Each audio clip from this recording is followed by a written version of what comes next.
সূর্যের কোমল কিরণগুলি দোতলার ছাদের গায়ে নরম স্পর্শে ভাসছিল। বাতাসে ছিল ধীরে ধীরে বইতে থাকা গ্রীষ্মের মৃদু গন্ধ। পেছনের গাছগাছালি থেকে কখনো কখনো উড়ে আসছিল পাপড়ির নরম সুবাস। ফাইম ছাদের একপাশে দাঁড়িয়ে গভীর নিঃশ্বাস নিচ্ছিল। তার মনে যেন বিশাল এক স্বচ্ছ জলাশয় গড়ে উঠেছে, যেখানে ভাবনার তরঙ্গ এক এক দফায় ভেসে যায় শূন্যতার পারে। পেছনে মৃদু পাখির কলরব, দূরে একদল ছোট চিল ঘুরছে আকাশে, আর নীলিমার সঙ্গে মিশে গেছে আকাশের গহন নীল। ছাদের নিচে দূরে শহরের কোলাহল ম্লান, যেন হাজার রং মিশে গিয়েছে বাতাসের সঙ্গে। ফাইমের চোখ বন্ধ করে ধীরে ধীরে পেছনে এক হাত ছাড়িয়ে দিল, যেন স্পর্শ করছে সেই নীরবতা, সেই স্নিগ্ধতা। তার মন নীরব বাগানে ঘুরে বেড়াচ্ছিল, যেখানে কোনো শব্দ নেই, শুধু ভাবনার গন্ধ আর নিঃশ্বাসের মেলবন্ধন। এই নিস্তব্ধ বিকেল ছাদের একান্ত সেই কোণে ফাইমের হৃদয় খুলে গেল মৃদু এক বালিশের মতো, যেখানে বাতাস বয়ে নিয়ে আসছিল একটুখানি শান্তি, অজানা অথচ প্রিয়। ফাইমের বাড়ি ঢাকার এক শান্তিপূর্ণ উপশহরে, যেখানে শহরের ব্যস্ততম গলির কোলাহল ধীরে ধীরে ম্লান হয়ে আসে। ছোট একটি তিনতলা বাড়ি, যেটির পেরেকগুলো এখনও কিছুটা পুরনো হলেও গাছপালা আর ফুলের সঙ্গে মিশে এক অনাবিল শীতলতা ছড়ায়। বাড়ির সামনের ছোট উঠানে আকাশচুম্বী পাম গাছেরা হাওয়ায় দুলছে, আর পেছনের ছাদটা সে শহরের অন্য ফ্ল্যাটের তুলনায় একটু প্রশস্ত। গাড়ির শব্দ এখানকার বাতাসে কম প্রবেশ করে, তার বদলে পাখির কুজন আর পাশের বাড়ির বাগানের গন্ধ বেশি প্রবল। ছোট্ট রাস্তার দুই পাশে ফুটপাত ধরে ছোট ছোট গাছেরা দাঁড়িয়ে আছে যেন পথপ্রদর্শক। মাঝে মাঝে পথ চলতি মানুষের দূর দূরান্ত থেকে আসা কথাবার্তার টুকরো ভেসে আসে। কিন্তু এখানে ধোঁয়াটে শহরের চাপ নেই, বরং একটু নীরবতার আশ্রয়। বাড়ির ভেতরে ভর দুপুর আছে সাধারণ মানুষের জীবন। বাবা অফিস থেকে ফিরে ক্লান্ত, মা রান্নাঘরে ব্যস্ত, আর বড় বোন নাবিলা পড়াশোনায় মগ্ন। ফাইমের নিজের ছোট্ট ঘর, যেখানে ছাদ থেকে নেমে আসা হালকা রোদ আর ঝর্ণার মতো এক শান্তি বিরাজ করে। এই বাড়ি তার জন্য শুধু চার দেওয়াল নয়, এক ধরনের নিরাপত্তা, যেখান থেকে সে দূরে ছুটতে চায় আবার ফিরে আসার কারণ খুঁজে পায়। ফাইমের বাড়ির বাইরে প্রকৃতির নরম স্পর্শ ছিল চোখে পড়ার মতো। রাস্তার দুপাশে গাছের ছায়া পড়েছিল মাটির ওপর, বড় বড় পেঁপের গাছ আর নান্দনিক গুলমোহর, যাদের লাল কমলা ফুলেরা যেন বুকে আগুন জ্বালিয়ে দেয়। গাছের শাখা থেকে ঝুলে থাকা কয়েকটি ঝাপসা পাখির বাসা যেন সেই শান্ত পরিবেশের ভারসাম্য রক্ষাকর্তা। রাস্তাটা সরু, কেবল হাঁটা বা বাইসাইকেল চালানোর জন্য আদর্শ। গড়িমসি বা শোরগোল খুব কম, বরং মাঝে মাঝে বন্ধু বান্ধবের খোঁচাখুচি বা ছোট মিষ্টি শিশুর হেসে ওঠার শব্দ ভেসে আসে বাতাসে। ধুলো মাখা ফুটপাত ধরে বেড়ায় কয়েকটা ছোট লালচে পাখি, আর রোদ্দুর পড়লে গাছের পাতাগুলোর ছায়ায় জল রঙের নাচ দেখতে পাওয়া যায়। দূরে একটা ছোট্ট খাল পাড়ে ছোট ছোট জলপাই আর আম গাছের গুঁড়ি। বিকেলে সেই খালের জলে সূর্য হারিয়ে যেতে যেতে সোনালি আলো ছড়িয়ে দেয় চারপাশে, যেখানে মাছেরা নীরব খেলা করে, আর বাতাসে ভাসে আকাশের মেঘ আর ফুলের গন্ধ। এখানকার প্রকৃতি যেন এক শান্ত আশ্রয়, শহরের কোলাহল থেকে অনেক দূরে, যেখানে শুধু নিঃশব্দেই জীবনের শব্দ বাজে। ফাইম কেবলমাত্র 18 বছরের একজন সাধারণ ছেলেই নয়, সে ছিল একটি অতিরিক্ত সংবেদনশীল মন, যাকে পৃথিবীর প্রতিটি ক্ষুদ্র পরিবর্তনকেই গভীরভাবে অনুভব করতে পারত। ছোট ছোট চেহারায় সাদা মসৃণ মুখ, আর চোখ দুটি যেন গভীর অন্ধকার ঝর্ণার মতো, যেখানে আবেগ ও চিন্তাধারা থামতে জানত না। তার চুলগুলো ছিল কুচকুচে কালো, সাদা একটু এলোমেলো, যেন ঘুম থেকে উঠেই দৌড়ে পড়েছে বইয়ের মাঝে। চোখে এক ধরনের নরম চিন্তার ঝিলিক ছিল, যা কখনোই হাসি মজার মধ্যে হারিয়ে যেত না। মুখে ছিল সাধারণ কোনো হাসি নয়, বরং স্বাভাবিক শান্তির ছাপ, যা মাঝে মাঝে মন কাড়া গভীরতা নিয়ে ধীরে ধীরে ফুটে উঠত। ফাইম ছিল একাকী, কিন্তু নিঃসঙ্গ নয়। সে তার ছোট্ট ঘরে বসে কবিতা লিখত আর শহরের গোল গল্পের বাইরে ছোট ছোট স্বপ্ন আঁকত। তার হাঁটা ছিল ধীর, নিভৃত আর লক্ষণীয়, যেন পৃথিবীর শব্দের প্রতি সে এক ধরনের শ্রদ্ধাশীল। অন্যদের তুলনায় ফাহিম কম কথা বলতো, কিন্তু তার চোখের ভাষা ছিল স্পষ্ট, একটা ভিন্ন দুনিয়ার বার্তা বহন করে, যেখানে প্রেম, ব্যথা, আশা এবং ত্যাগ একসাথে বাজত। গাড়ির দরজার শব্দে ভেঙে গেল বিকেলের নিস্তব্ধতা। দরজা ধীরে ধীরে খুলল, আর সালোয়ার কামিজ পরা একটি মেয়ের পা জমে উঠল কাঁপুনি দিয়ে। তার হাতে একটি মাঝারি সাইজের হালকা ব্যাগ ঝুলছিল, আর আরেক হাতে ছোট্ট একটা ট্রলি লাগেজ, যেন এই পথ চলাটাও তার জন্য অনেকটাই ভারী। মেয়েটার গায়ের ভঙ্গিমা ছিল একটি নিঃশব্দ, একটু সংকোচক্রান্ত, যেন ভারী কোনো মনের বোঝা সামলাচ্ছে। হাঁটা ধীরে ধীরে, কিন্তু প্রতি পদক্ষেপে যেন অদৃশ্য এক আশা মিশে আছে। তার মুখমণ্ডল সরল, তবু চোখে লুকানো ছিল এক গভীর ক্লান্তি আর অজানা দুঃখের ছায়া। গায়ের সালোয়ার কামিজটা সাদা মরীচিকার মতো, যার ওপর সূক্ষ্ম ফুলের কাজ তার দেহরেখা আরও কোমল করে তুলেছিল। ফাহিম তাকে চেয়ে ভেবে উঠল, এই মেয়েটা কি একরকম চেনা? কোথাও তার হাসির ঝিলি, কোথাও তার ভঙ্গিমায় সেই পরিচিতি। মেয়েটার চোখ যেন ভরা অশ্রু আর গোপন বেদনা নিয়ে কোথাও হারিয়ে যাচ্ছে। ফাহিমের বুকের মধ্যে একটা অদ্ভুত অসহায় ভাব জেগে উঠল, যেন সে চাইছে তাকে ডাকতে, কিন্তু শব্দ বের হয় না। মেয়েটির রূপ যেন সূর্যের নরম আলোয় ভাসমান এক কাব্যের মতো, শান্ত, কোমল আর পরিপূর্ণ। সালোয়ার কামিজের সহজ সরলতা তার সৌন্দর্যকে আরও উজ্জ্বল করে তুলেছে। পাতলা সাদা কাপড় যেন তার ত্বকের মসৃণতা ফুটিয়ে তুলছে, আর সূক্ষ্ম কাজের প্রতিটি সুতা যেন তার শরীরের বাঁকগুলোর ওপর কোমল ছোঁয়া দিয়ে বসে।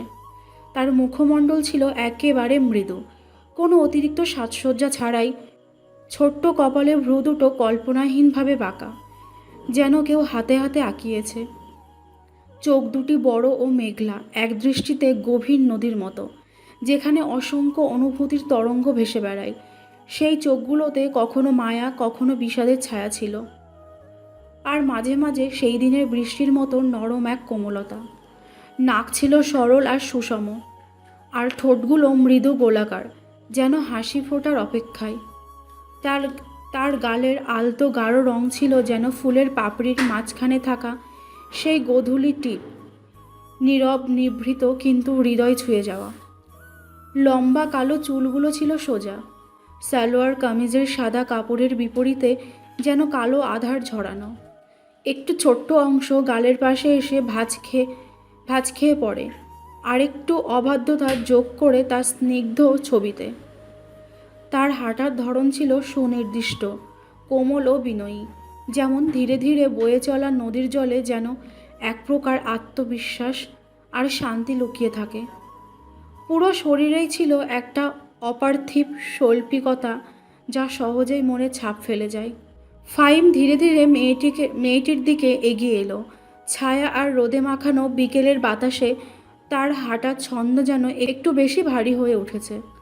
মেয়েটির মুখ ঘেমে উঠেছে হালকা, হাতে ধরা লাগেজটা যেন এক জীবনের বোঝা বয়ে নিয়ে এসেছে। আপনি কি কাউকে খুঁজছেন আপু? ফাহিমের কথায় মেয়েটি যেন চমকে উঠল, চোখ দুটি একটু বড় হয়ে গেল, কপালের ওপর চুলগুলো সরিয়ে নিয়ে কিছুটা ইতস্তত করল, ঠোঁট কাঁপল সামান্য। তারপর আস্তে করে বলল, ফারুক সিদ্দিকের বাসা কোনটা? নামটা শুনেই ফাহিমের বুকটা ধক করে উঠল। এ তো তার বাবার নাম। কিছুক্ষণের জন্য সে যেন স্তব্ধ হয়ে গেল। মেয়েটির কণ্ঠে একরকম ক্লান্তি, কিন্তু তার চোখে ছিল শূন্যতা, আর যেন কোথাও একটা চাপা কান্না। ফাহিম ভেতরে গুঞ্জন টের পেল, এই মেয়েটা কি সেই? এই তো, এই বাসায়। আপনি আপনি অহন আপু না? মেয়েটি এবার তার চোখ নামিয়ে রাখেনি, সোজা তাকালো ফাহিমের চোখে।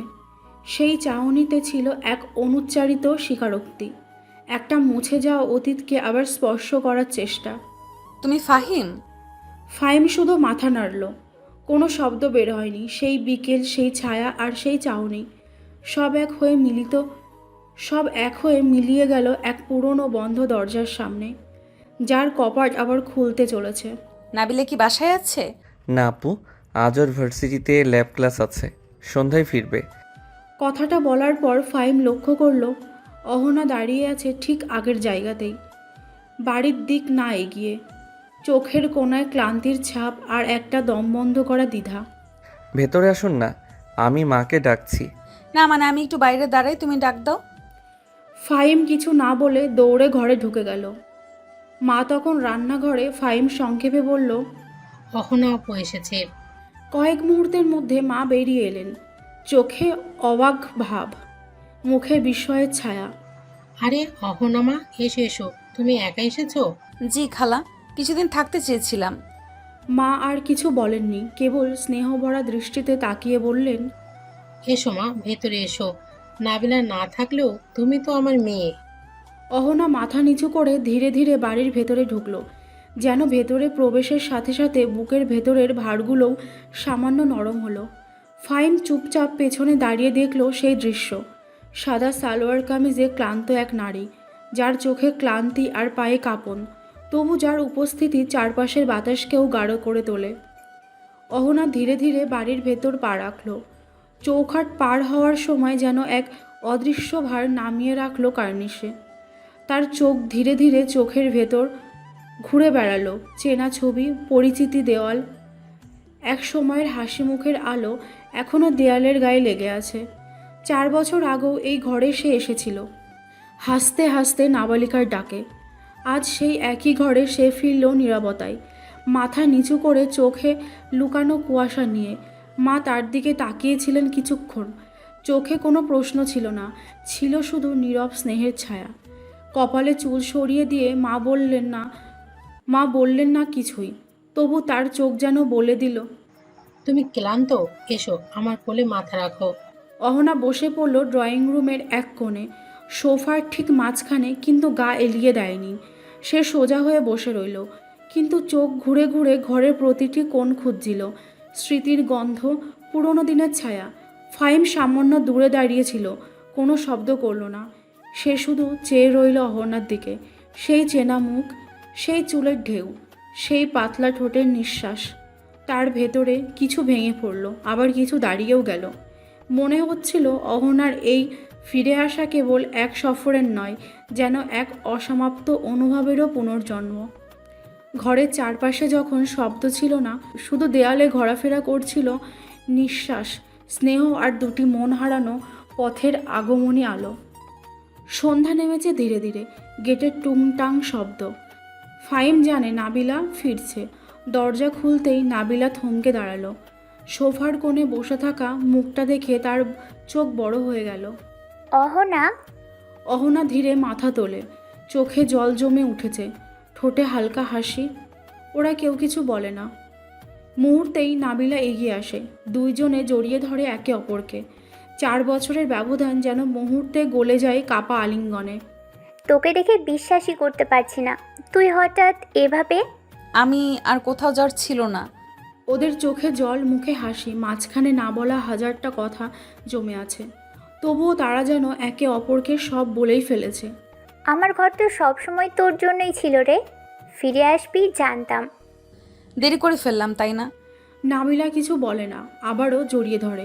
ফাহিম দূর থেকে তাকিয়ে দেখে চোখে এক অদ্ভুত প্রশান্তি। রাত নেমে এসেছে শান্তভাবে। টেবিলে এক এক করে থালা সাজানো হচ্ছে। রান্নাঘরে গন্ধে ভরে উঠেছে ঘর।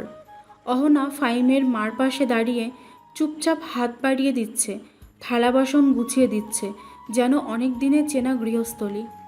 আরে মা, তুমিও বসো, এইসব কাজ তোমার করার দরকার নেই।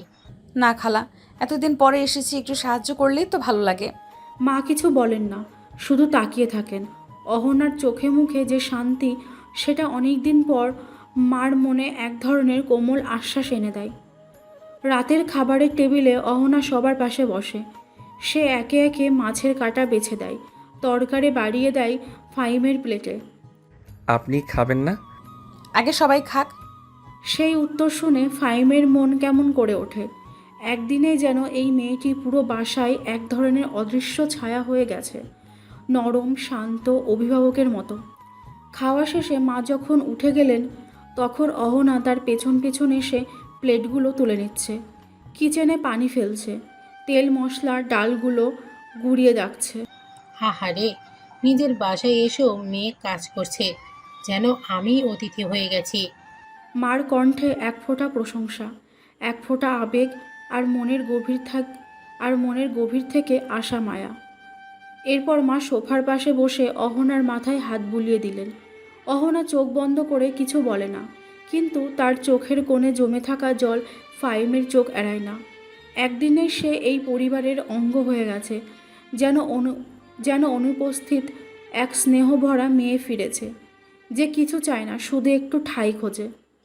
পরদিন সকালে ফাহিম বারান্দায় বসেছিল, হাতে একটা বই, কিন্তু চোখ বারান্দার ধারে রাখা জুতোর পাশে স্থির। হঠাৎ মার কণ্ঠ ভেসে এলো রান্নাঘরের দিক থেকে। মা আর অহনার মধ্যে কথোপকথন চলছিল, ফাহিম শুনছিল অজান্তেই। তোকে হঠাৎ এভাবে আসতে হলো কেন রে মা? তোদের বাসায় কিছু হয়েছে? জি খালা, বাবার শরীরটা ভালো না, তাই ঘরে সব সময় ঝগড়া লেগে থাকে। আমি একদিন একটু শান্তি চেয়েছিলাম। মা চুপ করে গেলেন, শুধু একটা দীর্ঘ নিঃশ্বাস, তার মধ্যে মায়া, ক্লান্তি আর গভীর দুঃখের ছায়া। থাক মা, যতদিন ইচ্ছা থাকো। এই ঘর তোমার জন্যই সব সময় খোলা। ফাহিম বই বন্ধ করলো ধীরে, তার বুকের মধ্যে কেমন যেন কেঁপে উঠল। অহনা একা, ক্লান্ত আর নিজের আশ্রয় থেকে সরে এসেছে এখানে। সে জানতো না কেন এতটা কষ্ট হচ্ছে তার, কিন্তু জানালার ওপাশে দাঁড়িয়ে থাকা অহনাকে দেখে মনে হলো এই বাসার দেয়ালে দেয়ালে এখন এক নতুন নীরবতা বসে আছে, যার নাম অহনা। দিনগুলো ধীরে ধীরে এগিয়ে চলেছে। অহনা বাসার একদম আপন হয়ে উঠেছে, রান্নার রান্নায়, কাজে, সন্ধ্যার চায়ে, আড্ডায়। ফাহিম দেখে অহনার মুখে এখনও মাঝে মাঝে একরকম দূরত্ব, কিন্তু সেই চুপচাপ হাসি, চোখের নিচে ক্লান্তির রেখা, চুলের ভাঁজে ঢেকে থাকা ব্যথা, সব কিছুই আবার তার মনে এক পুরনো ঢেউ তোলে। সকালে যখন সে দেখে অহনা ছাদে দাঁড়িয়ে চুপ করে আকাশের দিকে তাকিয়ে থাকে, তার মনে হয় এই মানুষটার ভেতরেই সে একদিন নিজের সবচেয়ে নিরাপদ জায়গা খুঁজে পেয়েছিল। দুপুরে যখন অহনা পানির বোতল এগিয়ে দেয়, হাত ছুঁয়ে যায় হালকা করে। ফাহিম কেঁপে ওঠে ভেতরে, কিন্তু কিছু বুঝতে দেয় না। রাতের বেলা সবাই ঘুমিয়ে গেলে সে চুপচাপ জানালার পাশে বসে থাকে। কানে ভেসে আসে অহনার হাসি, আর মনে মনে বলে, তাকে নিয়ে ভাবা কি আমার ঠিক? কিন্তু ভেতরে ভেতরে অনুভব স্পষ্ট হয়, এই মেয়েটিকে সে ভোলেনি। কোনো দিন না, বরং সময়ের ভাঁজে ভাঁজে সে শুধু আরও গভীর হয়ে গেছে। ফাহিম বুঝে যায় এই টান, এই অনুভূতি আগের মতোই আছে, বরং এবার আরও সত্যি, আরও নিঃশব্দ, আরও তীব্র। পরদিন সকাল, ফাহিম বারান্দায় দাঁড়িয়ে দেখল অহনা ছোট গাছগুলোই পানি দিচ্ছে। তার এক হাতে পানির বোতল, অন্য হাতে গাছের পাতায় জমে থাকা ধুলো মুছছে আলতো করে। সূর্যের আলো পড়েছে তার চুলে, হালকা বাতাসে ওড়না দুলছে পিছনে। সেই দৃশ্যটা যেন একদম নিঃশব্দে ফাহিমের মনে গেঁথে গেল। সে ভাবে, এই মেয়েটা একদিন তার চেয়ে বড় ছিল, বয়সে, সাহসে, অনুভবে। এখন সেই কি বেশি বিপর্যস্ত? আর ফাহিম চুপচাপ পাহারা দিচ্ছে তার স্নিগ্ধতা। দুপুরবেলা অহনা রান্নাঘরে দাঁড়িয়ে মাছ কাটছিল। ফাহিম একটু চুপ করে পেছনে গিয়ে দাঁড়ায়। ও কিছু বলে না, শুধু দেখে তার আঙুলে ছুরি সামান্য লেগে গেছে। তাড়াতাড়ি এগিয়ে গিয়ে সে বলে না কিছু, বরং নিজের ড্রয়ার থেকে ব্র্যান্ড এইড এনে টেবিলে রাখে। অহনা তাকায় একবার, চোখে চমক নয়, শুধু এক অদ্ভুত প্রশান্তি। সেই চোখে চোখ রাখা মুহূর্তটা ফাহিমের মনে গেঁথে যায়। রাতে সে বারবার ভাবতে থাকে, কেন এখনো এত ভাবি ওকে নিয়ে? কখনো ফাহিম দেখে অহনা জানালার পাশে বসে চুপচাপ সূর্য ডোবার দৃশ্য দেখে, বা রাতের খাবারের পর ছাদে উঠে একা দাঁড়িয়ে থাকে। ফাহিম একদিন পেছন থেকে দেখে ওর কাঁধটা হালকা কাঁপছে, যেন চোখের জলে ওড়না একটু ভারী হয়ে গেছে। সে কিছুই বলে না, কিন্তু সেই মুহূর্তে তার ভেতরের সব কষ্ট যেন অহনার দিকে সরে আসে, যেন তার কান্না সে নিজে নিতে চায়। কখন যে অহনার ব্যথা নিজের হয়ে গেছে সে বুঝতে পারে না, শুধু ভাবে, এই মেয়েটার পাশে আমি থাকতেই চাই, কথা না বলেও পাশে থাকার মানুষ হতে চাই। একদিন বিকেলে অহনা হঠাৎ করেই মুখ হালকা ফ্যাকাশে হয়ে গেল। সে চুপচাপ হয়ে পড়ল, হাতগুলো অবশ হয়ে গেল। ফাহিম দেখতে পেল সে যেন হাঁটা থামিয়ে দিয়েছে মাঝপথে, গলা শুকিয়ে যাচ্ছে। সে দ্রুত এগিয়ে গেল, কিন্তু অহনা বলল না কিছু, শুধু চোখ বড় করে তাকিয়ে রইল। ফাহিম হাত ধরে বলল না কিছু, শুধু আলতো করে কাঁধে হাত রাখল। অহনার শরীরটা অদ্ভুত কাঁপছিল, নিঃশ্বাস ওঠা কমে যাচ্ছিল। ফাহিম তড়িঘড়ি মাকে ডাকলো। মা ছুটে এসে দ্রুত ওর পাশে দাঁড়ালেন। মা হাতের স্পর্শে অহনার কপালে ঘাম মুছছিলেন, মাথায় আদর করলেন। ফাহিম চুপচাপ দাঁড়িয়েছিল, চোখে চিন্তার ছায়া। মা ধীরে ধীরে বললেন, একটু বেশি ক্লান্ত হয়েছে, আর গরমও বেশি। নাবিলা ইউনিভার্সিটির কাজে বাইরে ছিল। ফাহিম অজান্তেই জানালার বাইরে তাকালো, ভাবলো ওর পাশে থাকতে পারাটা কত জরুরি। রাত জুড়ে সে অহনার পাশে বসে রইল, তার নিঃশব্দ শ্বাসের সঙ্গে তার মন জড়িয়ে গেল। মাঝে মাঝে অহনার ঠোঁট থেকে এক ফোঁটা জল গড়িয়ে পড়ল। ফাহিম নিঃশব্দে তা মুছে দিল। সেই রাত ফাহিম বুঝতে পারল এই মেয়েটা শুধুই দুর্বল নয়, বরং তার ভরসার এক অদ্ভুত ছায়া। রাত পেরিয়ে সকাল এলো। অহনা এখনও কিছুটা দুর্বল, চোখের নিচে হালকা কালি, ঠোঁট শুকনো, কণ্ঠে আগের উচ্ছ্বাস নেই। মা সকালেই ওর মাথায় নারকেল তেল মেখে দিচ্ছিলেন, এক হাত ওর কপালে, অন্য হাতে চিরুনি। মাথা ব্যথা করছে না তো মা? না খালা, একটু ক্লান্ত লাগছে শুধু। মা এক ফোঁটা স্নেহে চোখ মুছিয়ে দিলেন, ঠিক নিজের মেয়ের মতো। ফাহিম পাশে বসেছিল, কিছু বলছিল না। তার চোখ অহনার চুলে, ঘাড়ে, নিঃশ্বাসে, যেখানে আজ এক ধরনের ভাঙা ক্লান্তি জমে আছে। দুপুরে যখন সবাই ঘুমিয়ে পড়ে, ফাহিম অহনার ঘরের দরজার বাইরে চুপচাপ দাঁড়িয়েছিল কিছুক্ষণ।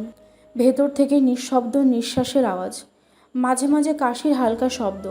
তার মনে হলো দরজার ওপরে কেউ একটা যুদ্ধ করছে নিজের ভেতরের কষ্টের সাথে, অথচ কাউকে কিছু বলছে না। সে ধীরে ঘরের সামনে একটা থার্মোফ্ল্যাক্স রেখে গেল, পাশে একটা ছোট্ট চিরকুট। গরম পানি আছে, চাইলে একটু খেয়ে নিও। ফাহিম জানে অহনা হয়তো কিছু বলবে না, কিন্তু সে জানে ছোট ছোট এই যত্নগুলোই কাউকে ধীরে ধীরে ছুঁয়ে যায়। সন্ধ্যায় ফাহিম দেখল অহনা ছাদে উঠে এসেছে, হাতে চাদর পেঁচানো, পা ধীরে চলে নিচ্ছে, যেন বাতাসে নিজের ভেতরের ভার হালকা করতে চাইছে। ফাহিম দূর থেকে দেখছিল, তার মনে হচ্ছিল এই দৃশ্যটা যেন এক নিঃশব্দ কবিতা, যেটা শুধু চোখ দিয়ে পড়তে হয়।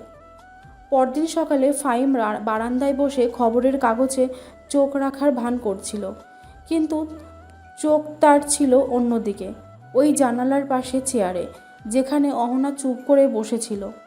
তার চোখে আজ এক ধরনের শূন্যতা, ঠোঁট নড়ছে না, কিন্তু ভেতরে যেন অনেক কথা ঘুরছে। আপনি আজ একদম চুপচাপ, কিছু হয়েছে? অহনা তাকালো না, কেবল মাথা হালকা নাড়ল। না, এমনিতেই। সে এমনিতেই ভেতরেই যেন আটকে ছিল একটা ইতিহাস। তার চোখের নিচে ক্লান্তি, ঠোঁটে অব্যক্ত রোদ্দুর। বিকেলে মাকে ফাহিম জিজ্ঞেস করলো চুপি চুপি, মা, অহনা আপু কি সবসময় এমন ছিল? মানে এতটা চুপচাপ? না রে, কলেজেও আর তোর আপা একসাথে হাসি ঠাট্টা পুরো বাড়ি মাতিয়ে রাখতো। এখনকার মতো এমন না। ফাহিম চুপ করে যায়, তার ভেতরে একটা প্রশ্ন গেঁথে যায়, তবে কি এমন হয়েছে এই বছরে? সেদিন রাতে সে নিজের ঘরে বসে একটা পুরনো অ্যালবাম খুলল, যেখানে একটা ছবি নাবিলা আর অহনা কলেজের ফেস্টে হাসি মুখে দাঁড়িয়ে। আর এখন সেই মুখে হাসি নেই, আলো নেই, শুধু একরকম ক্লান্তি, একরকম পালিয়ে আসা। ফাহিম বুঝতে পারে অহনার অতীতে কিছু আছে, কিছু যা ভাঙতে ভাঙতে আজকের এই নীরব অহনাকে বানিয়েছে। বিকেলের রোদ ফ্যাকাশে হয়ে এসেছে, ছাদের এক কোণে বসেছিল অহনা, একা চুপচাপ। বাতাসে ওর ওড়না এলোমেলো উড়ছিল। ফাহিম ধীরে ধীরে উঠে এলো ছাদে, হাতে এক কাপ লেবু চা। সে চুপচাপ এসে পাশে দাঁড়ালো। একটু চা নিয়ে এসেছিলাম, ভাবলাম বসে থাকলে ভালো লাগবে। অহনা কিছু বলল না, হাত বাড়িয়ে কাপটা নিল, চোখে মুখে একরকম কৃতজ্ঞতা, কিন্তু কণ্ঠে শব্দ নেই। কিছুক্ষণ চুপচাপ ছিল দুজন। বাতাসে ওদের নিঃশ্বাস মিশে যাচ্ছিল। তুমি চাইলেই মানে আমি পাশে থাকতে পারি যদি কখনো দরকার হয়। অহনা ধীরে চোখ তুলল, ফাহিমের দিকে তাকালো। সেই দৃষ্টিতে ছিল কৃতজ্ঞতা, কিন্তু গভীরে এক অদৃশ্য দেওয়াল। না, তুমি খুব ভালো, কিন্তু আমি এখনো ঠিক হইনি। ফাহিম কিছু বলল না, মাথা নিচু করলো।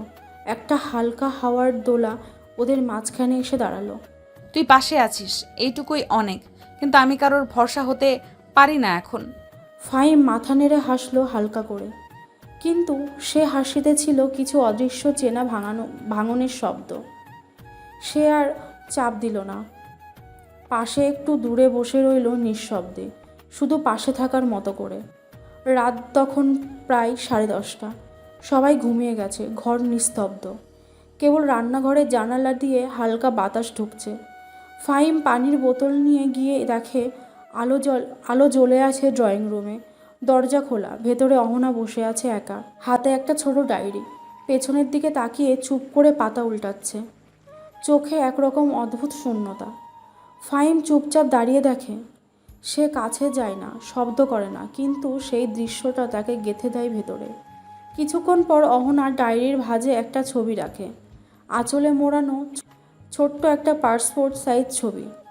ফাহিমের চোখ পড়ে যায়। ছবিটা ঝাপসা, কিন্তু বোঝা যায় একজন ছেলের মুখ। অহনা ছবির ওপর হাত রেখে কিছুক্ষণ তাকিয়ে থাকে, তারপর ধীরে ধীরে ডায়েরি বন্ধ করে ফেলে দেয় পাশে। সে চোখ বুজে বসে থাকে অনেকক্ষণ, ঠোঁট হালকা কাঁপে, কিন্তু কোনো আওয়াজ বের হয় না। সেই রাতে ফাহিম জানে না ছবির লোকটাকে, কিন্তু সে টের পায় অহনার ভেতরে এক অসমাপ্ত গল্প বাস করে। আর সে জানে সে যতই কাছে যেতে চায়, এই অতীত একটা দেয়ালের মতো মাঝখানে রয়ে যাবে, যতক্ষণ না অহনা নিজেই সেটা খুলে দেয়। রাত অনেক হয়েছে, ঘরে আলো নিভে গেছে, কেবল এক কোণে জানালার পাশে হালকা আলো জ্বলছে। ফাহিম বারান্দার পাশ দিয়ে হাঁটছিল, হঠাৎ থেমে গেল। ও শুনতে পেল এক অস্পষ্ট চাপা শব্দ। সে এগিয়ে গেল আস্তে করে।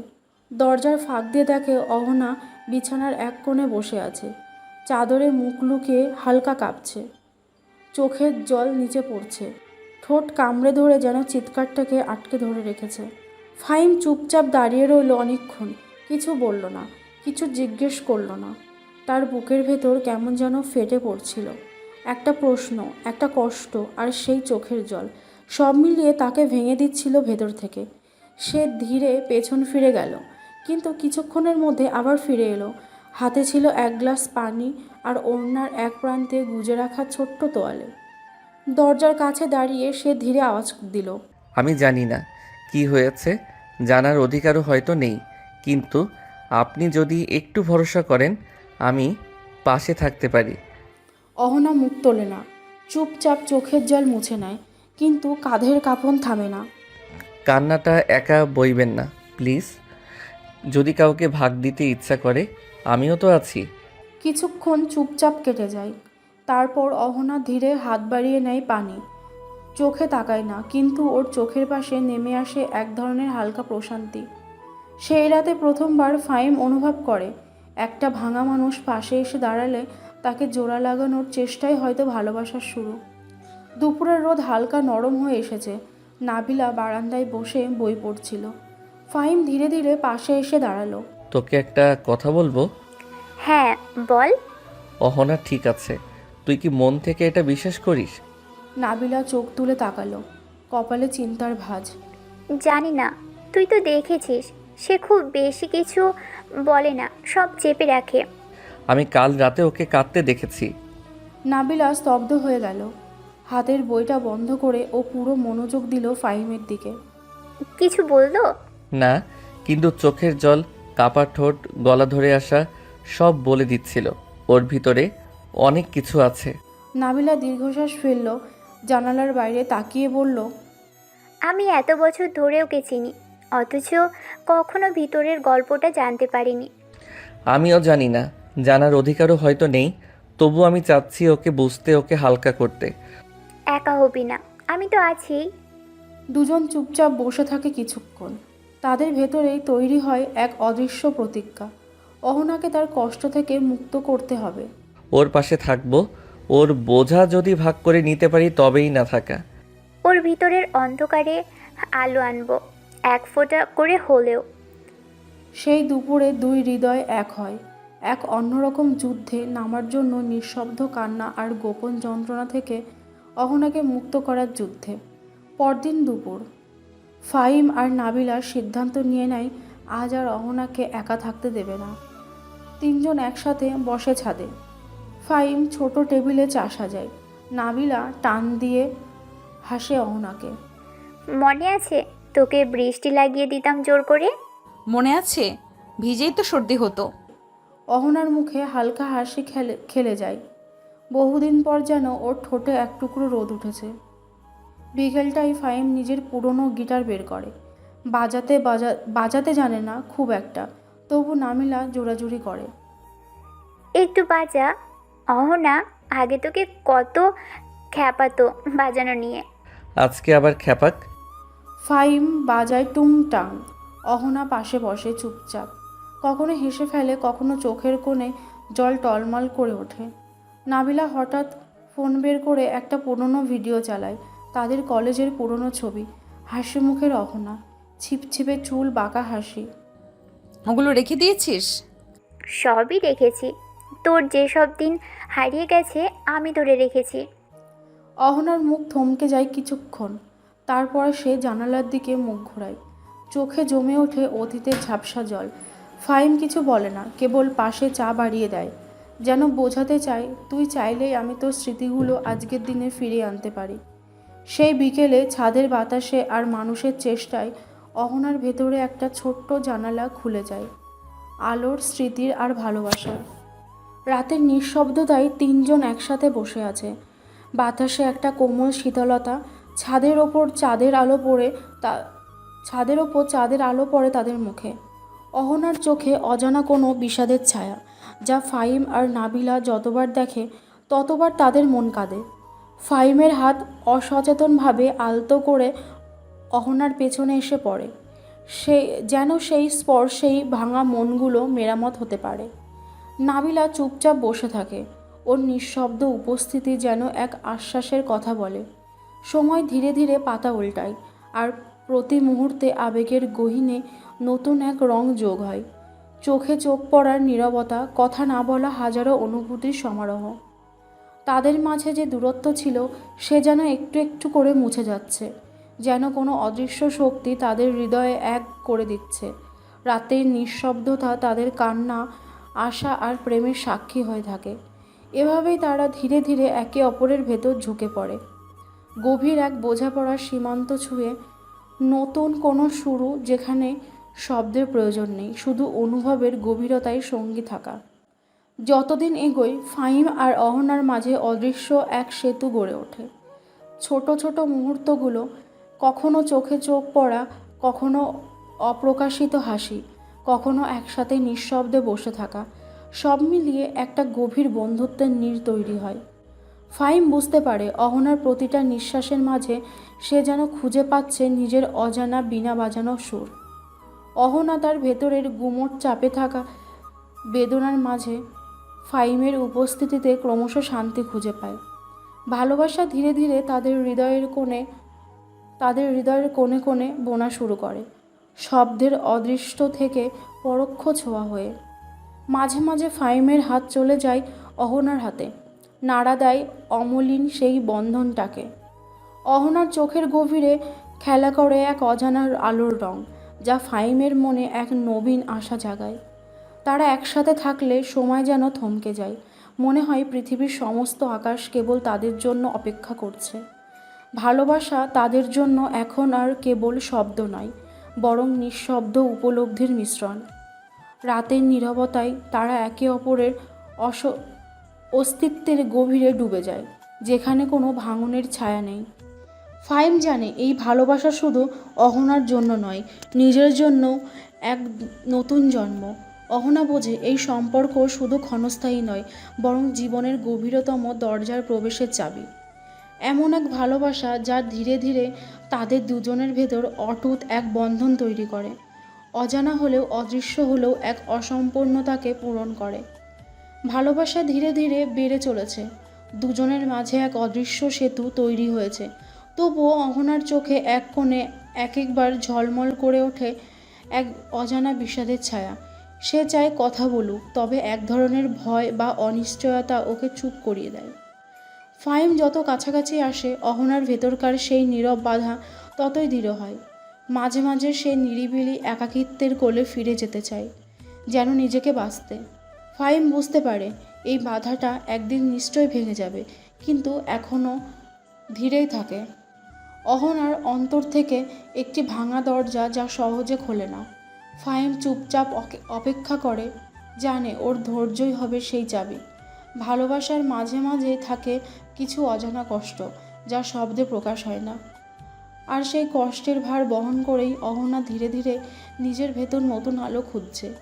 এই বাধা, এই নীরব অন্ধকার ওদের সম্পর্ককে আরও গহন করে তোলে, এক ধরনের নিঃশব্দ যুদ্ধে, যেখানে জয় মানে একে অপরের ভেতর ঢুকে যাওয়া। ফাহিম আর নাবিলা ঘরের এক কোণে চুপচাপ বসেছিল। তারা অহনার জন্মদিনের জন্য একটা ছোট্ট পরিকল্পনা করছে, যাতে ওর মুখে হাসি ফোটে। তোকে একটু কিছু বলতে চাই। বল, কিছু লুকাবি না। তুই অহনাকে ভালোবাসিস, তাই না? ফাহিম চোখ নামিয়ে নিল। লজ্জার একটা লালিমা গড়িয়ে পড়ল গাল ধরে। হ্যাঁ, আমি জানি এটা সহজ না। ওর ভেতরে অনেক ব্যথা আছে। আমি দেখেছি গত রাতে তোকে কাঁদতে ওর জন্য। ওর চোখের জল আমি মুছতে চাই, কিন্তু বুঝি না কিভাবে। আমি সাহায্য করব। ওর জন্য আমরা কিছু করতে পারি। দুজনের মাঝে একটা অদৃশ্য বন্ধন তৈরি হলো। তারা ঠিক করলো জন্মদিনে অহনার প্রিয় জায়গায় ছোট একটা সারপ্রাইজ দেবে। সেই রাত থেকে তাদের চোখে অদ্ভুত এক আশার আলো ফুটে উঠল। প্রথমবার স্বীকার করলো ভালোবাসাটা শুধুই অহনার জন্য, আর এইবার সেটাকে প্রকাশ করার সাহস পেয়েছে। সকালবেলা ঘরের বাতাসে একটা কোমল শীতলতা। নাবিলা অহনার সামনে দাঁড়িয়ে হাসি দিয়ে বলল, অহনা, আজ আমরা একটু বাইরে ঘুরতে যাই। তোমার মন ভালো করার জন্য একটু বাতাস লাগবে। অহনা কিছুক্ষণ নীরব থাকলো। চোখে একটা অদৃশ্য ভাব ভেসে উঠল। তারপর ধীরে ধীরে মাথা নেড়ে সম্মতি দিল। দেখো, শুধু একটু বাইরে বের হব, বেশি কিছু না। আমি আর ফাহিম তোমার জন্য কিছু পরিকল্পনা করছি। অহনার মুখে অজানা একটা আলোর ঝিলিক এলো। সে নিজেকে একটু একটু করে প্রস্তাবে তুলে দিতে শুরু করলো। চল একটু বাইরে যাই, তোর মনে হালকা লাগবে, আমার গ্যারান্টি। অবশেষে অহনা এক ছোট্ট হাসি দিয়ে নাবিলার হাত ধরা ধীরে ধীরে ঘর থেকে বেরিয়ে এলো। ক্যাফেটি ছিল শহরের এক কোণে, একটু নিরিবিলি, একটু মেঘ পড়া আলোয় ভেসে থাকা। ফাহিম আগেই সেখানে পৌঁছে গিয়েছিল। ক্যাফের ভেতর ছোট টেবিলটা সাজানো, চারপাশে সাদা গোলাপি বেলুন আর হালকা ফুলের গন্ধে ভরা বাতাস। টেবিলের মাঝখানে রাখা ছিল চকলেট ফ্রস্টিং দেওয়া একটি ছোট্ট কেক। তার গায়ে লেখা জাস্ট ফর ইউ অহনা। ওর পকেটে একটা ছোট্ট উপহার বাক্স, তার ভেতরে লুকিয়ে রাখা ছিল একটা রূপার আংটি, যা ভেতরে খোদাই করা আমার তুমি। ফাহিম বারবার ঘড়ির দিকে তাকাচ্ছিল। বুকের ভেতর হালকা কাঁপুনি, চোখে অপার উত্তেজনা। ক্যাফের জানালা দিয়ে সূর্যের আলো ঠিকমতো এসে পড়ছিল টেবিলের ওপর, আর ফাহিমের চোখে ছিল এক ধরনের নরম উজ্জ্বলতা। সে নিঃশব্দে ভাবছিল আজ অহনাকে বলবে সবটা, তার ভালোবাসা, তার অপেক্ষা, আর সে স্বপ্ন যা এতদিন ধরে বুকে লুকিয়ে রেখেছে। ক্যাফের কাছের দরজা খুলে গেল। প্রথমে ঢুকলো নাবিলা, তার পিছন পিছন ধীরে পা ফেলে আসছিল অহনা। চারপাশে আলোর মায়া, মৃদু গানের সুর। টেবিলের পাশে দাঁড়িয়ে ফাহিম হঠাৎ থেমে গেল। সেই মুহূর্তে যেন পুরো জগৎ থেমে গেল। অহনার চোখে একরকম আলো, গায়ে হালকা গোলাপি কামিজ, খোলা চুলে নরম ঢেউ, তার চলার ভঙ্গি, চোখের তাকানো, একটুখানি লজ্জার ছায়া, সব মিলিয়ে সে যেন ঠিক অভ্যর্থনার স্বপ্ন হয়ে এলো ফাহিমের সামনে। ফাহিমের নিঃশ্বাস আটকে এলো কিছুক্ষণ। হৃদয়ের ভেতর যেন একসাথে হাজারটা আলো জ্বলে উঠল। এতদিন ধরে এই মেয়েটিকে দেখে এসেছে সে, কথা বলেছে, পাশে থেকেছে, কিন্তু আজ যেন সে প্রথমবার আবার নতুন করে তাকালো। অহনা ক্যাফেতে ভেতরে পা রাখতেই পুরো জায়গাটা যেন ওর সৌন্দর্যের আলোয় ভরে উঠল। ফাহিম কিছু বলতে পারল না, শুধু তাকিয়ে রইল অবাক হয়ে, বিস্ময়ে ডুবে, যেন বিশ্বাসই করতে পারছিল না এমন কাউকে সে ভালোবেসে ফেলেছে। অহনার চোখ পড়ে গেল তার চোখে, মৃদু এক হাসি ফুটে উঠল ঠোঁটে। সে বুঝে ফেলল আজকের সন্ধ্যাটা কেবল জন্মদিন নয়, কিছু অনেক বেশি। কেকের মোমবাতি আলোর নরম ঝলকানি চারপাশে ভরে দিয়েছে। হাসি, উচ্ছ্বাস আর ভালোবাসার বাতাসে ঘেরা সেই ক্ষণটা যেন ধীরে ধীরে প্রখর হয়ে উঠছিল। নাবিলার চোখে একটা অদ্ভুত গভীর ভাব। ও জানে এই ফাহিমের জন্য একটা বিশেষ মুহূর্ত আসতে চলেছে। সে বুঝতে পারে ফাহিমের জন্য এই সময়টা একরকম প্রস্তুতির, অহনার সামনে মন খুলে ভালোবাসার কথা বলার। নাবিলা মৃদু হাসি দিয়ে উঠে দাঁড়ায়, স্বাভাবিকভাবেই বলে, আমি একটু পানি নিয়ে আসি, তোমরা দেরি করো না। অহনার ফাহিম একটু অবাক হয়, কিন্তু বুঝতে পায় এটা একটা সুযোগ, একটা নিঃশব্দ সহায়তা। নাবিলার পেছনে পা বাড়িয়ে যেতে যেতে মনে হয় সে বড় বোন না, এক বন্ধু হয়ে ফাহিমের জন্য সেই শান্ত কোণটা তৈরি করছে। এই ছোট্ট মুহূর্তটা যেন ফাহিমের সাহসকে আরও বাড়িয়ে দেয়। ভালোবাসা প্রকাশের পথে এক নতুন জোয়ার। মোমবাতির মৃদু আলোয় ফাহিমের হৃদয় যেন একেবারে চমকে গেল। চারপাশে সবাই হাসছে, কিন্তু তার মন একদম নিস্তব্ধ। শুধু অহনার দিকে তাকিয়ে আছে সে। তার বুক জুড়ে উত্তেজনা আর ভয় দুটোই একসঙ্গে লড়াই করছে। এতদিন ধরে যেটা লুকিয়ে রেখেছিল, আজ ওর মুখ থেকে বেরোবার অপেক্ষায়। সে ভাবছে কিভাবে বলবে সেই কথা, যা বদলে দিতে পারে তাদের জীবনের রং। চোখের কোণে জমে ওঠা অদ্ভুত এক আর্দ্রতা, যা বলে দিচ্ছে এই ভালোবাসা শুধু একপাক্ষিক নয়। ফাহিম জানে এই মুহূর্তটা শুধু একটি কথা নয়, বরং একটি নতুন শুরু। আর সে বিশ্বাস করে এই শুরুটা তাদের জীবনের আলো নিয়ে আসবে। নাবিলার উঠে যাওয়া যেন এক প্রশ্বাস, যা তাকে সাহস দিচ্ছে। ফাহিম নিজের হৃদয়কে গুছিয়ে নিল, শ্বাস নিচ্ছে গভীর করে, আর প্রস্তুত হচ্ছিল ওর ভালোবাসা প্রকাশের জন্য। ফাহিম হাতের আংটি হাতে নিয়ে দম বন্ধ করে দাঁড়িয়ে রইল। সে নিজের সমস্ত ভেতরের অনুভূতি একে একে সাজিয়ে, গভীর নিঃশ্বাস নিয়ে কোল থেকে আংটিটি বার করে অহনার সামনে তুলে ধরল। চোখে চোখ রেখে বলল, অহনা, তুই জানো না কতদিন ধরে আমি এই মুহূর্তটার অপেক্ষায় ছিলাম। তোমায় ভালোবাসি, তোমাকে চাই আমার জীবনের অংশ করে নিতে। মুহূর্তটা যেন স্থির হয়ে গেল। অহনার চোখের কোণে জমে উঠল এক ফোঁটা জল। সে থমকে গেল, অজান্তে হাত থেকে মুখ চাপা দিল। নরম কাঁপন ভর করল ওর শরীরে। হঠাৎ ধীরে ধীরে সরে গেল সে। ফাহিমের হাত থেকে আংটিটি ধরে রেখে কাঁদতে কাঁদতে দূরে চলে যেতে থাকলো। ফাহিম কিছুই বলল না, শুধু চুপচাপ তাকিয়ে রইল। ওর চোখের জল আর পালানোর নীরব ভাষা বুঝতে চাইল। হৃদয়ের গভীর থেকে এক ব্যথা ছুঁয়ে গেল ফাহিমকে, কিন্তু সে জানত এই পথ সহজ নয়। ভালোবাসার পথ কখনো শুধু হাসি আর আলোয় ভরা থাকে না, মাঝে মাঝে ছায়া আর অন্ধকারও পিছু ছাড়ে না। ফাহিম নিজের সামনে দরজা খুলে দিল, অপেক্ষায় রইল ওর সাড়া পাওয়ার জন্য। অহনা যখন ধীরে ধীরে দূরে সরে গেল, তার হৃদয়ের ভেতরে এক ঝড় উঠল। ভালোবাসার নাম শুনলেই যেন ওর মন কাঁপতে শুরু করে। অজানা ব্যথার ফোঁটা জেগে ওঠে গোপনে। তার চোখের পেছনে লুকানো স্মৃতিগুলো ফুটে উঠল, যেগুলো তাকে আজও শিকলবদ্ধ করে রাখে। ফাহিমের ভালোবাসা গভীর, কিন্তু ওর ভেতরের গোপন দ্বন্দ্ব এতটাই জটিল যে সহজে মুক্তি মিলবে না। অহনা জানে এই ভালোবাসা তাকে আরও ভাঙতে পারে, আবার নতুন করে সাজিয়েও ফেলতে পারে। তাই সে পালায়, বাঁচতে চায় নিজের সেই ভয় আর কষ্টের থেকে। রাতের নীরবতায় তার একাকিত্ব গভীরতর হয়, কিন্তু হৃদয়ের কোণায় একটি ছোট্ট আলোর আভা লুকানো থাকে। হয়তো একদিন সেই আলোই তাকে মুক্তি দেবে, নিজের অনুভূতিকে জয় করার সাহস দেবে। আর ফাহিম অপেক্ষা করে ধৈর্য ধরে, জানে ভালোবাসার পথে কখনো কখনো দূরত্ব দরকার, যেন সম্পর্ক আরও দৃঢ় হয়। এই দূরত্বেও ওর ভালোবাসা অটুট থেকে যাবে। একদিন অহনা নিজে ফিরে আসবে সেই বন্ধনে, যেখানে আশা আর ভালোবাসা মিলবে একাকার। অহনা নিঃশব্দে উঠে দাঁড়ালো, আর চোখের জল মুছতে মুছতে ক্যাফের দরজা থেকে বেরিয়ে গেল। ফাহিম স্তম্ভিত হয়ে বসে রইল।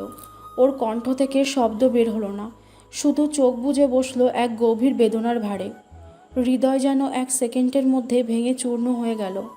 তার সমস্ত স্বপ্ন আশা মুহূর্তেই আকাশছোঁয়া হয়ে ধ্বংসস্তূপের পরিণত হলো।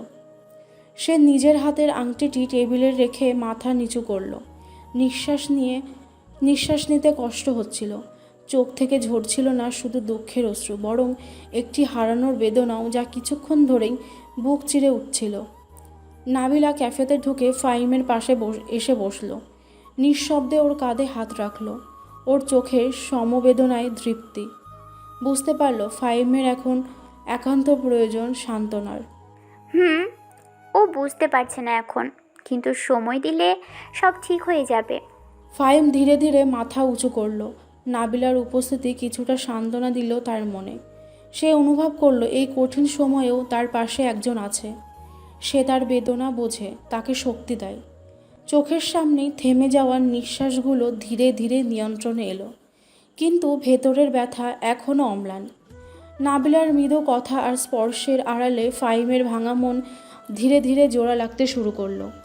সময় নেবে, অনেক সময়, কিন্তু আশা এখন আর মুছে যায়নি।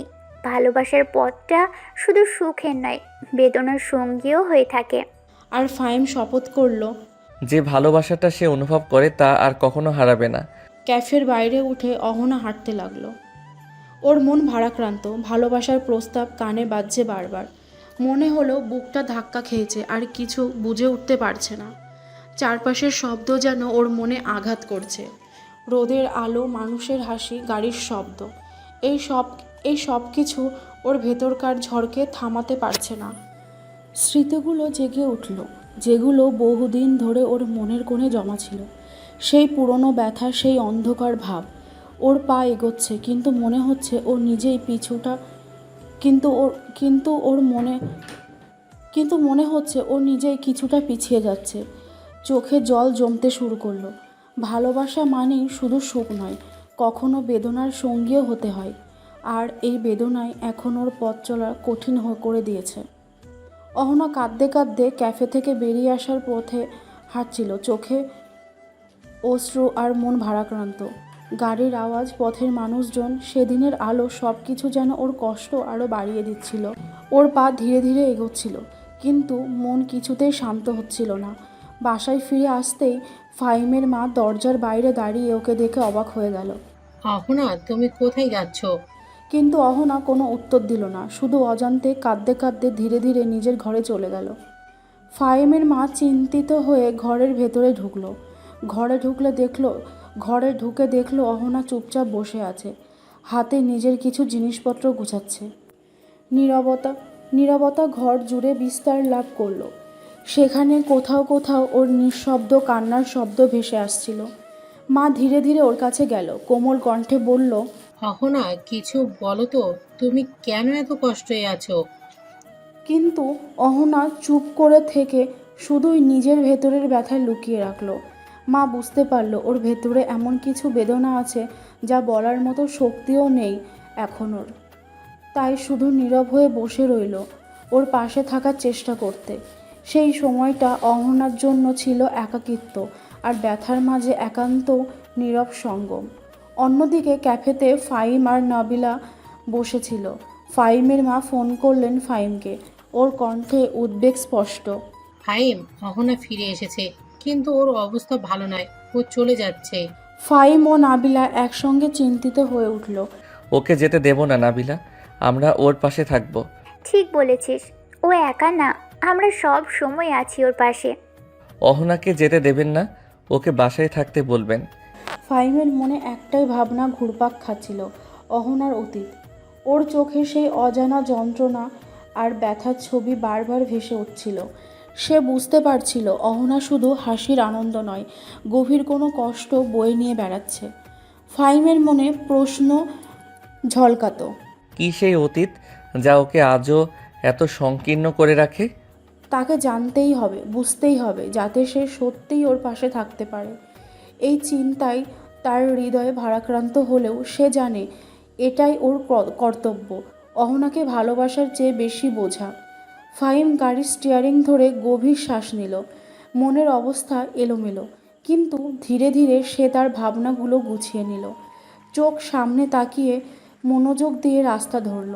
অভিমান, আশা, ভালোবাসা সব মিশে এক আত্মসংঘর্ষে রূপ নিল। তবে নিজের ভেতরের শক্তিকে জাগিয়ে নিয়ে ফাহিম এগিয়ে চলল নির্ধারিত পথে।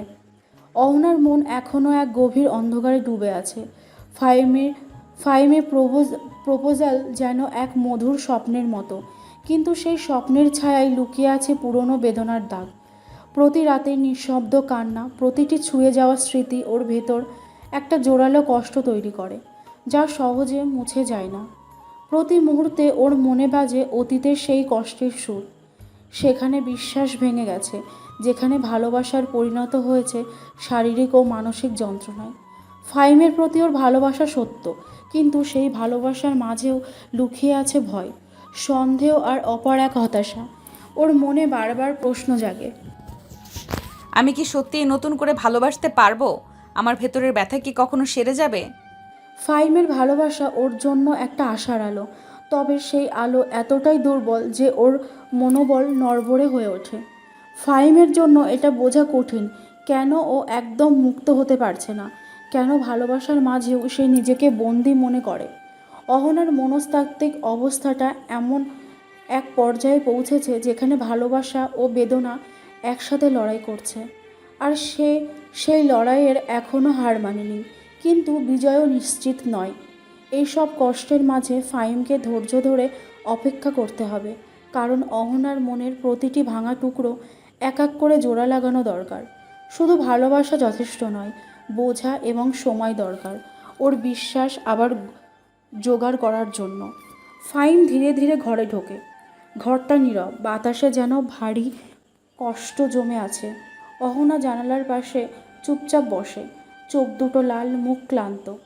ফাহিম একটু থেমে গভীর নিঃশ্বাস নিয়ে ওর সামনে গিয়ে দাঁড়ায়। অহনা, আর নয়। আমি জানি তুমি অনেক কষ্টে আছো, জানি তুমি ভেবেছো আমি তোমার অতীত মেনে নিতে পারবো না।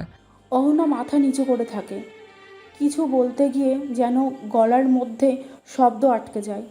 আমি এসেছি কারণ তুমি ছেড়ে যেতে চাও, কিন্তু আমি তো ছেড়ে যেতে দেইনি তোমাকে। তুমি আমার কাছে শুধু একটা ভালোবাসা না, তুমি আমার জীবন। আমি তোমার অতীত শুনে পালাতে আসিনি, তোমার পাশে থাকতে এসেছি। অহনার চোখে জল গড়িয়ে পড়ে। সে মুখ তুলে ফাহিমের চোখের দিকে তাকায়, চোখে এক বিষাদের ভরা প্রশ্ন। তুমি কি সত্যিই পারবে? আমি জানি সবটা সহজ হবে না, জানি তুমি এখনও সেই রাতগুলোর ভয় বয়ে বেড়াচ্ছ, কিন্তু তুমি একা না অহনা।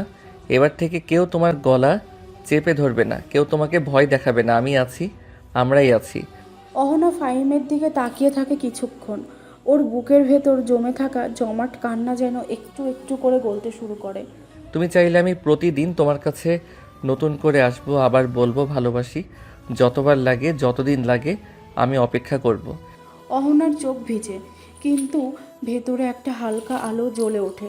সে এখনও কিছু বলেনি, কিন্তু ফাহিম জানে প্রথমবারের মতো অহনার ভেতরে একটা ভরসা জন্ম নিচ্ছে। ফাহিম একটু চুপ করে থাকে, তারপর আস্তে আস্তে প্যাকেট থেকে একটা ছোট ভাঁজ করা কাগজ বের করে অহনার সামনে ধরে।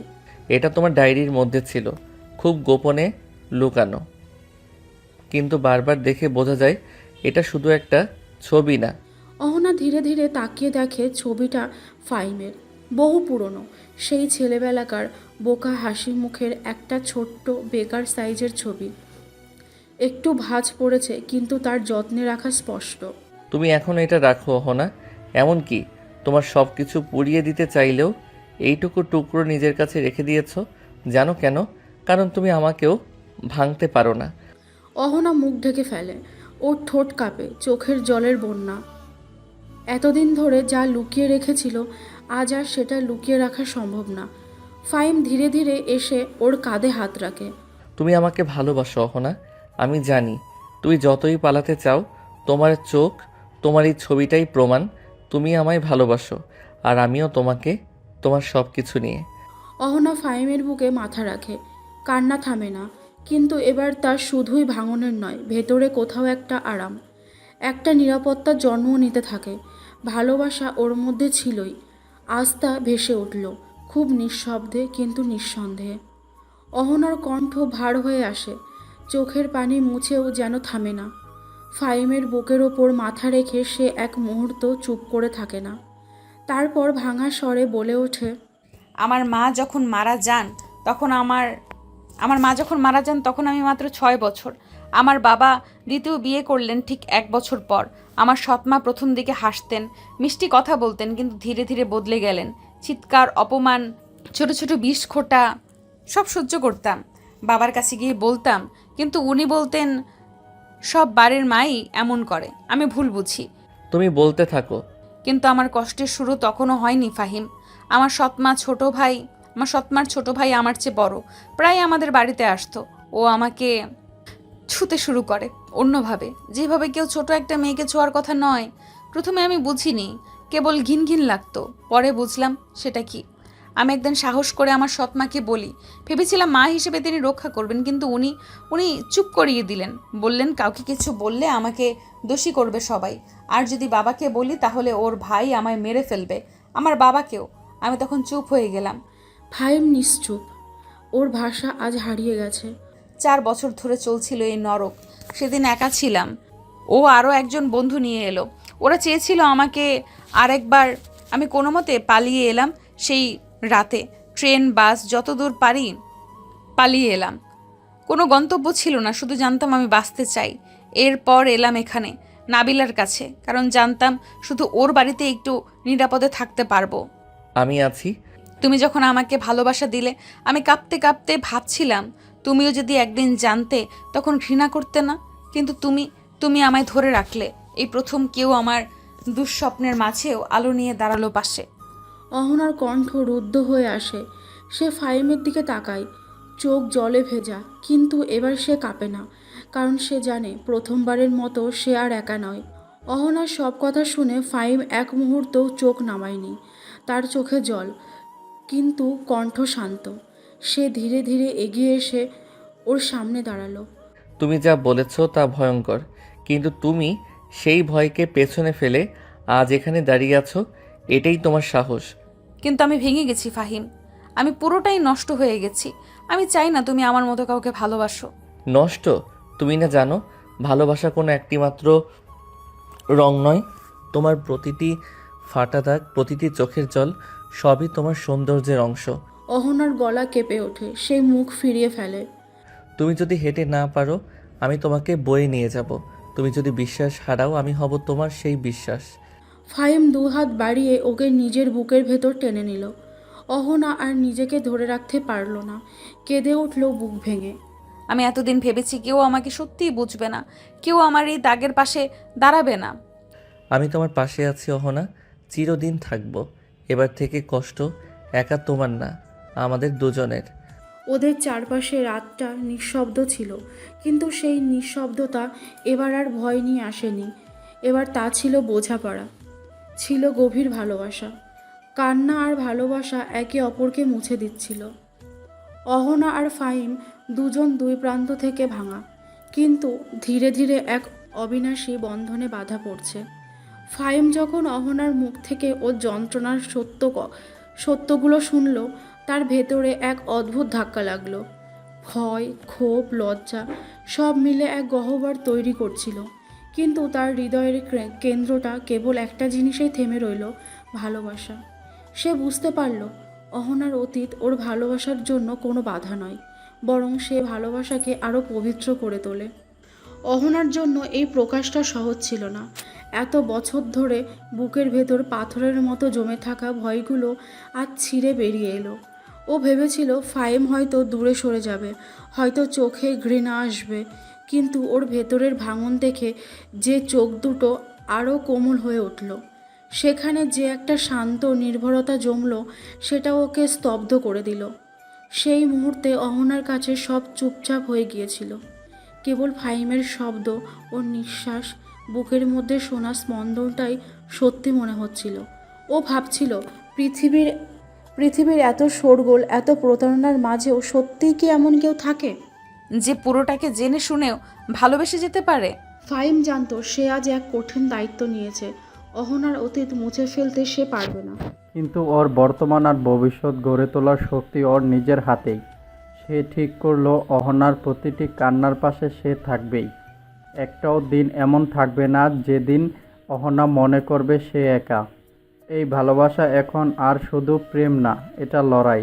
একসাথে বাঁচার, ঘরে ফেরার, ক্ষত নিয়ে ঘরে ওঠার লড়াই। এবং এই লড়াইতে ওরা এখন একসঙ্গে চুপচাপ ধীর অদলবদলহীন ভালোবাসায় বাঁধা।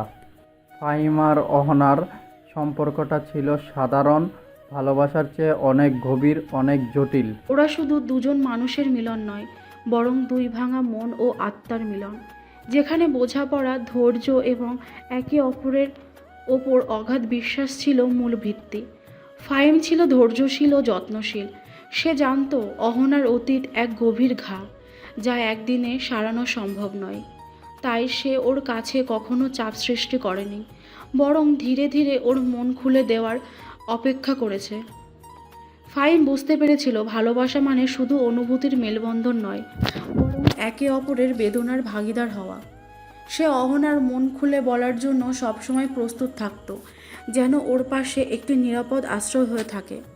অহনা যদিও ভেতরে ভেঙে পড়া, কষ্টে আবর্তিত ছিল, একরকম ভীতু ও সন্দিহান, কিন্তু ফাহিমের ভালোবাসায় ধীরে ধীরে সে শক্তিশালী হতে লাগলো। ফাহিমের মমতা ও বোঝাপড়ার আলোয় অহনার ভেতরের অন্ধকার খানিকটা হলেও দূর হতে শুরু করলো। ওর চোখে নতুন করে আশা জ্বলে উঠল, আর ভাঙা মনটার ভেতরে এক নতুন জীবনযাত্রার সূচনা হলো। তাদের সম্পর্ক ছিল পুরোপুরি সমঝোতার ওপর নির্ভর। ফাহিম কখনো অহনার অতীত নিয়ে জিজ্ঞাসা করলেও সেটা কখনো চাপ সৃষ্টি করেনি। ও জানতো ওর দায়িত্ব শুধু ওকে ভালোবাসা নয়, বরং ওকে বুঝে সহ্য করা। অহনা যখন দুঃখে নিমজ্জিত, ফাহিম ওর পাশে দাঁড়িয়ে হাত ধরত। কথায় না হলেও স্পর্শে বোঝাতো যে সে একা নয়। তাদের একসাথে কাটানো ছোট ছোট সময়গুলোই ছিল সবচেয়ে মূল্যবান। একসাথে চা খাওয়া, নীরব রাতে শুধু হাত ধরে থাকা, কিংবা কোনো বিশেষ দিনে একসাথে হেসে ওঠা। এই মুহূর্তগুলো তাদের মধ্যেকার দূরত্ব মুছে দিয়ে আত্মার গভীরে সংযোগ গড়ে তোলে। তাদের মধ্যে বিশ্বাস ছিল অটুট। ফাহিম কখনো অহনার অনুভূতিকে ছোট করে দেখেনি, আর অহনা কখনো ফাহিমের মমতাকে অবজ্ঞা করেনি। তারা দুজনেই জানতো যে ভালোবাসা মানে কেবল ভালো সময় কাটানো নয়, বরং একে অপরের দুঃখ দুর্দশায় হাত বাড়ানো। তাদের সম্পর্ক ছিল ধৈর্যের পরীক্ষার উত্তীর্ণ। যতই ঝড় আসুক, যতই কঠিন পরিস্থিতি হোক, তারা একসাথে অপরকে ছেড়ে যায়নি। একে অপরের জন্য ছিল অবিচল সমর্থন ও সাহস। এই ভালোবাসা ছিল শক্তিশালী বন্ধন, যা একে অপরের মনকে শান্তি দিত, নিরাপত্তা দিত। ফাহিম আর অহনা দুজনেই বুঝতে পেরেছিল ভালোবাসা কোনো সহজ কথা নয়, এটি এক সাধনা, প্রতিদিনের ত্যাগ, বোঝাপড়া আর সম্মানের মিলন। তারা একে অপরের ভাঙার টুকরোগুলো একত্রিত করে নতুন একটি পূর্ণ হৃদয় গড়ে তুলেছিল। এই সম্পর্ক ছিল জীবনযাত্রার একটি পবিত্র অংশ, যেখানে ভালোবাসা শুধু অনুভূতি নয়, বরং একে অপরের অস্তিত্বের অবিচ্ছেদ্য অঙ্গ। ওরা একে অপরকে জীবন বুঝত, পরম মমতা আর শ্রদ্ধায় রেখেছিল। তাদের ভালোবাসা ছিল ধৈর্য, বিশ্বাস আর মমতার এক অসাধারণ বন্ধন, যা কেবল সময়ের সাথে গাঢ় হতে থাকলো। নাবিলা, ফাহিম এবং তার মা বাবা তিনজনেই অহনাকে ভালোবাসা আর শ্রদ্ধার সঙ্গে মেনে নিয়েছে। তারা বুঝেছিল যে অহনার অতীত যতই কঠিন হোক, ওর বর্তমান আর ভবিষ্যৎ নির্মাণের দায়িত্ব এখন তাদেরও। নাবিলা নিজের আন্তরিকতা আর কোমল হৃদয় দিয়ে অহনার পাশে দাঁড়িয়েছে। ওর সঙ্গে ঘরের কাজ ভাগাভাগি করে, অহনাকে একটা পরিবারের অংশ হিসেবে গড়ে তোলার চেষ্টা করে। অহনা যখন কষ্টে ডুবে থাকে, তখন নাবিলার স্নেহময় চোখ আর উষ্ণ কথাগুলো ওর জন্য আশার আলোর হয়ে ওঠে। ফাহিমের মা বাবাও অহনাকে মনের গভীর থেকে গ্রহণ করেছে। মা ওর প্রতি মাতৃত্ব সুলভ মমতা দেখায়, যেটা অহনার ভাঙা হৃদয়কে একটু একটু করে সেরে তোলে।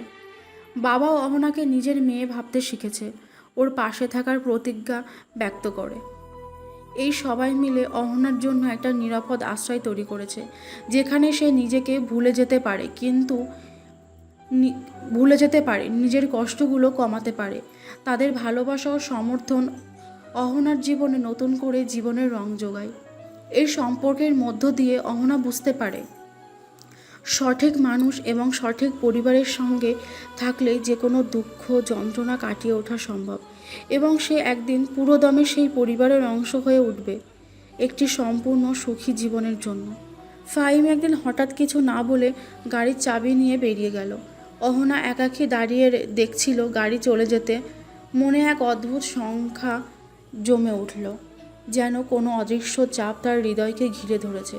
সে বুঝতে পারছিল না ফাহিমের এমন আচরণের কারণ, কিন্তু ওর অন্তর গভীরে একটা কষ্ট আর দুশ্চিন্তা জমতে লাগলো। 2 ঘন্টা পর রাতের নীরবতায় হঠাৎ টিভি স্ক্রিনে খবরের ঝলকানি। যারা অহনাকে নির্যাতন করত সেই সৎ মা আর তার ছোট ভাই মারাত্মক দুর্ঘটনায় মারা গেছেন। কেউ জানে না এই দুর্ঘটনার পেছনে ছিল ফাহিমের নিঃশব্দ পরিকল্পনা। অহনার জন্য ঘাতকদের চিরতরে হারিয়ে দেওয়ার কঠিন সিদ্ধান্ত নিয়েছিল ও। এই গোপন ঘটনায় শুধুমাত্র ফাহিম আর অহনা জানে, ওরা দুজনেই জানে। ওদের মধ্যে জন্ম নেওয়া এই অদ্ভুত বন্ধন শুধু ভালোবাসার নয়, এক অদ্ভুত নীরব প্রতিশ্রুতির, যেখানে একে অপরের নিরাপত্তার জন্য সর্বশক্তি দিয়ে লড়াই করার। ওরা চায় না কারো জানা যেন এই কঠিন অধ্যায়টা শুধু ওদের মধ্যে থেকে যায়, বাইরে কখনো আলোচ্য হয় না। এই মুহূর্তে অহনার মন একদম বন্ধ হৃদয়ের মতো, কিন্তু ফাহিমের পাশে থেকে সে অনুভব করে এই নিঃশব্দ ভালোবাসার ছায়ায় সে নিরাপদ। ওর চোখে এক অদ্ভুত শান্তি আসতে শুরু করে, যদিও এই শান্তির পেছনে ছিল অনেক কষ্টের রক্তাক্ত লড়াই। এভাবেই ফাহিম আর অহনা এক নতুন অধ্যায় শুরু করে, যেখানে ভালোবাসা শুধু অনুভূতি নয়, এক নীরব যুদ্ধ, এক গোপন প্রতিজ্ঞা আর এক অটুট বন্ধন যা কেউ ভেদ করতে পারবে না। ফাহিম বাড়ি ফিরে এলেও ওর মন একঘেয়েমি আর অদ্ভুত এক ভারাক্রান্ততায় ভরা। চোখে ঝলসানো অগ্নি আর হৃদয়ে পুড়ে ওঠা আগুনের মতো অনুভূতি নিয়ে সে অহনার সামনে দাঁড়ালো। সে জানতো এই মুহূর্তে অহনার মন কেমন আছে, ভেতরের ভাঙন, লজ্জা আর ক্ষোভের মিশেল। অথচ সেই ক্ষোভের ছায়ায় লুকোনো ছিল একটা কঠিন সত্য, যা সে কখনো প্রকাশ করতে পারেনি। অহনার চোখে তখনও সেই ব্যথার ছাপ, চোখ ভিজে আছে, কিন্তু এবার শুধু দুঃখ নয়, আরও কিছু আছে, একটা অবর্তনীয় গর্ব আর আড়াল করা শক্তি। ফাহিম জানতো অহনার মনে একটা গোপন লড়াই চলছে, তার অতীতের অভিশাপ আর ওর নিজের ভালোবাসার মধ্যে টানাপোড়েন। ওর বুকে গিয়ে পড়েছিল এক অদ্ভুত করুণা ও গর্বের মিশ্র অনুভূতি। তুমি জানো, যারা তোমাকে কষ্ট দিয়েছে তারা তাদের পাওয়ার মতোই পেয়েছে। কেউ যা করেছিল তার প্রাপ্য তারাই ভোগ করেছে। আমি তাদের বিচার করেছি কারণ আমি চাই তোমার আর কোনো দিন কষ্ট পেতে না হয়। কিন্তু তার কণ্ঠে লুকিয়েছিল আফসোস, গ্লানি এবং এক ধরনের নিজেকে দমন করার চেষ্টা। সে জানতো এই কাজ করলেও সে কখনো শান্তি পাবে না, কারণ অহনার কষ্টের ছাপ শুধু তাদের ওপর নয়, তার নিজের হৃদয়েও ছিল। অহনা শূন্য চোখে তাকিয়েছিল, তার চোখে ছিল অপার নীরবতা, যা বলছিল তার হৃদয় এখন কষ্ট আর মুক্তির এক অনিশ্চিত সীমানায় দাঁড়িয়ে আছে। সে ভাবছিল হয়তো ফাহিমের সেই কঠোর পন্থা তাকে রক্ষা করলো। কিন্তু কি ওর আত্মার সেই অংশ যেটা এখন কলঙ্কিত? কি ওর ভালোবাসা, বিশ্বাস এই জটিল লড়াইয়ে জর্জরিত হয়ে গেছে? ফাহিমের চোখে তখন সামান্য দুঃখের ছাপ, কারণ সে বুঝতে পারছিল অহনার এই অভিজ্ঞতা ওদের ভালোবাসাকে ছিঁড়ে দিতে পারে, কিংবা আরও শক্ত করে গড়ে তুলতে পারে। সে চাইল অহনা যেন এই কলঙ্কিত অতীত থেকে মুক্তি পায়, যেন ওর হৃদয় আবার পূর্ণ হয় শান্তি আর ভালোবাসায়। দুজনই জানতো এই রক্তাক্ত অধ্যায় তাদের জীবনের অমোঘ এক ছাপ ফেলেছে, যা মুছে ফেলা কঠিন, কিন্তু অতিক্রম করাও সম্ভব নয়। তাদের ভালোবাসা আজ আর শুধু মিষ্টি স্বপ্ন নয়, এক কঠিন লড়াই, এক অটুট বন্ধন যা তাদের একসাথে করে রেখেছে, অত্যাচার আর কলঙ্কের মধ্যেও। নিশীথ সন্ধ্যার আলোয় ফাহিম আর অহনা একসঙ্গে বসেছিল। তাদের মাঝে ছিল নীরবতা, কিন্তু সেই নীরবতা পূর্ণ ছিল ভালোবাসার স্পন্দনে। অহনা, তুমি জানো, আমার জন্য তুমি শুধু একটা মানুষ নও, তুমি আমার শক্তি, আমার আশ্রয়। ফাহিম, তোমার ভালোবাসা আমার জীবনের অন্ধকারে এক আলো, যেটা আমাকে বাঁচিয়ে রাখে। আমি জানি অতীত তোমার জন্য এক গভীর ক্ষত, কিন্তু আমি এখানেই আছি তোমার পাশে, প্রতিটি ক্ষত সেরে তুলতে। তোমার ভালোবাসায় আমি ধীরে ধীরে শিখছি বিশ্বাস করতে, ভালোবাসতে, ভয়কে হারাতে। তাদের হাত একে অপরের হাতে জড়িয়ে গেল, হৃদয় গলিয়ে একাকার হলো। তারা জানতো যত কঠিনই হোক জীবন, একসাথে তারা সব পারবে। আমি তোমাকে ভেঙে যেতে দেব না অহনা। তোমার প্রতিটি হাসি আমার পৃথিবী। আর তোমার ভালোবাসাই আমার জীবনের সর্বশ্রেষ্ঠ ধন। সেই রাত ছিল তাদের ভালোবাসার সাক্ষী, নিঃশব্দ, গভীর ও অমলিন।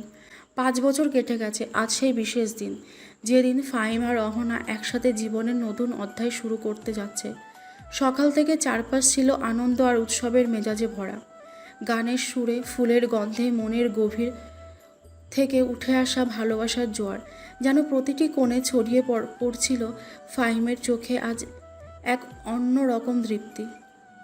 চোখের অনেক বছর যাবৎ যেসব কঠিন দিন, যেসব দুঃখের ছায়া কাটিয়ে আজ সে এখানে দাঁড়িয়ে অহনার হাত ধরে, হাসি লুকিয়ে ভালোবাসায় পূর্ণ।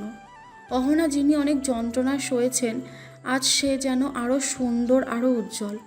ওর চোখে সেই পুরনো কষ্টের ছাপ ছিল, কিন্তু তার পাশে এখন ফাহিমের মমতার আলো ঝলকাচ্ছিল। সবার শুভেচ্ছা আর আশীর্বাদের মাঝে তাদের মিলন সম্পূর্ণ হলো। একটি পবিত্র বন্ধনে বাঁধা পড়ল দুটি প্রাণ। পরিবারের সব সদস্য ছিল পাশে। নাবিলা, ফাহিমের মা বাবা আর তাদের ছোট ভাই বোন সবাই ছিল আনন্দে মেতে। আজকের দিন ছিল শুধু একটি বিবাহ নয়, বরং জীবনের সেই সব সংগ্রামের পর এক নতুন শুরু, যেখানে ভালোবাসা, বোঝাপড়া আর বিশ্বাসই ছিল প্রধান। তারা জানতো জীবনের পথ যতই কঠিন হোক, একে অপরের হাত ধরে তারা সব কিছু পারবে। ফাহিম আর অহনা একসাথে হাঁটছিল, তাদের চোখে ছিল একে অপরের প্রতি অটুট ভালোবাসা, আর হৃদয়ে জেগে উঠেছিল নতুন স্বপ্নের আলোর খেলা। আজ তারা শুধু এক জোড়া নয়, তারা ছিল এক জীবনের এক দুর্লভ বন্ধন, যা কোনো বিপদে ভাঙবে না। সেই মুহূর্তে ফাহিম ও অহনার মাঝে ছড়িয়ে পড়ল এক অবর্তনীয় শান্তি, যা শুধু ভালোবাসারই নয়, এক গভীর আস্থা ও অঙ্গীকারের প্রতীক। ফাহিম আর অহনা একসঙ্গে হাঁটছিল বিয়ের সাজে, তাদের কাতর চোখে একে অপরের ছায়া ফুটে উঠছিল। ফাহিমের হাতে ছিল অহনার নরম হাত বাঁধা সুতা, আর অহনার চোখে ঝলসানো মায়া ও ভালোবাসার দীপ্তি। অহনার লাল শাড়ির রেশমি ঢেউগুলো সূক্ষ্ম হাতে আলতো স্পর্শ করছিল। গলায় ঝুলছিল সূক্ষ্ম গোলাপি মালা, মাথায় সোনার টায়রা যেন তার সৌন্দর্যের প্রতি এক অদ্ভুত ঝিলিক। তার গালের লালিম আর চোখের কোমলতা ছিল এক অদ্ভুতপূর্ণ মেলবন্ধন। ফাহিমের কপালে ভেসে উঠছিল শান্তি আর গর্বের ছোঁয়া। পোশাকের সাদা কালো রং ও গম্ভীর ভাবকে আরও উজ্জ্বল করে তুলছিল। ওর চোখে শুধুমাত্র অহনার প্রতিই ছিল এক গভীর ভালোবাসা, আর হৃদয়টা যেন প্রতিটা মুহূর্তে শুধু ওর জন্যই ধুকবুক করছিল। তাদের পাশে দাঁড়ানো পরিবার আর বন্ধুদের মুখে ছিল হাসি, কিন্তু তাদের চোখে ছিল সেই আনন্দের ছায়া, যা বোঝাতো এই দুই হৃদয়ের মিলন শুধু একটা উৎসব নয়, বরং এক নতুন জীবনের সূচনা। বিয়ের রঙিন সাজে বাতাসে ভাসছিল ফুলের মিষ্টি গন্ধ আর তাদের ভালোবাসার মধুর স্পন্দন। ফাহিম আর অহনা একসঙ্গে সাদা মেঘের নিচে যেন এক নতুন দিনের প্রথম রশ্মি হয়ে জীবনের পথ চলতে লাগলো, হাত ধরাধরি করে, ভালোবাসার অমলিন বন্ধনে বাঁধা। আমি কখনো ভাবিনি আমার ছোট ভাইয়ের বউ এত সুন্দর আর বুদ্ধিমান হবে। আচ্ছা নাবিলা আপু, এত কথা বলবি না, সবাই শুনে ফেলবে। আরে বাবা, এটা তো সবাই জানে। আমার বন্ধুর সঙ্গে আমার ছোট ভাইয়ের বিয়ে হলে তো একটু গর্ব করতেই হয়। তুমি কি একটু দুষ্টুমি বন্ধ করবে? দুষ্টুমি? না না, এটা তো ভালোবাসার ছোঁয়া। ছোট ভাইয়ের বউকে একটু বেশি টিকিটকি করবো না তো কে করবে? তোমরা দুজনের মিথ্যে গুজব ছড়াবে না তো? আরে ভাই, আমি তো দুষ্টুমি করছি, সত্যিই কিছু না। তবে আজ থেকে তোকে অহনা, নাবিলা ছোট ভাই বলেই ডাকবে। এই তো মজা বেশি হলো আপু। নববধূ অহনা আর বর ফাহিমের বাসর ঘর যেন এক নতুন জগতের সূচনা ছিল। সেখানে ভালোবাসার মধুরতা অজনাকে অদ্ভুতভাবে আলিঙ্গন করেছে। ঘরটায় যেন বাতাসের প্রতিটি স্পর্শে প্রেমের সুর বাজছে, আর দেয়ালে মিশে আছে তাদের স্বপ্ন আর নতুন জীবনের আশা। সাদা কাঁথা আর নরম আলোয় সজ্জিত ঘরটায় ছিল শান্তি আর উষ্ণতার এক অনন্য মিলন। নববধূর হাসি, বরের মৃদু স্পর্শ, আর তাদের চোখের নিঃশব্দ কথোপকথন, সব কিছু মিলিয়ে সেখানকার বাতাস যেন ফুলের সুবাসে ভরে ওঠে। ঘরের এক কোণে রাখা ছিল দুজনের জন্য সোনালি স্বপ্নের ছোট ছোট প্রতীক, একটি ছোট টেবিল যেখানে ছিল তাদের প্রিয় বই আর ছবি। তার পাশে রেখেছিল গোধূলির আলোয় ঝলমল করা একটি বাতি, যেখানে বসে তারা একে অপরের হাত ধরে জীবনের প্রতিটি ছোট বড় মুহূর্ত ভাগ করে নেওয়ার অঙ্গীকার করছিল। বাসর ঘরটি ছিল শুধু একটা ঘর নয়, বরং তাদের ভালোবাসার প্রথম ঠিকানা, যেখানে শুরু হলো এক নতুন যাত্রা, যেখানে প্রতিটি দিন হবে নতুন আবিষ্কার আর প্রতিটি রাত পূর্ণ হবে শান্তির গভীর হাসিতে। এই ঘরেই গড়ে উঠেছিল তাদের ভবিষ্যৎ, যেখানে দুজনের হৃদয় একাকার হয়ে যায় প্রেম আর বিশ্বাসের আবেশে। এই ছিল সেই শান্ত আশ্রয়, যেখানে তারা নতুন জীবনের প্রথম সূর্যোদয় উপভোগ করেছিল, আত্মার গভীর থেকে আসা একান্ত মিলনে। ফাহিম আর অহনার ভালোবাসা ছিল নিঃসন্দেহে এক অমলিন বন্ধন, যা সময়ের স্রোতেও ম্লান হয়নি, বরং আরও গভীর হয়েছে। তারা একে অপরের চোখে চোখ রেখে বুঝত কথার ছাড়া নিঃশব্দে হৃদয়ের গভীর থেকে উঠে আসা সেই অনুভূতিটা, যা শুধু তারা দুজনে ভাগাভাগি করতে পারে। ফাহিমের ভালোবাসায় ছিল একরাশ মমতা, যত্ন আর বেষ্টন। সে অহনার প্রতিটি ক্ষুদ্র খেয়াল রাখত, ওর খুশি ও দুঃখে নিজেকে বিলীন করত। অহনা যখন কষ্টে ভেঙে পড়ত, ফাহিম হতাশাকে দূর করে ওর মন শান্ত করত, যেন জীবনের সব অন্ধকার যেন মুছে যায়।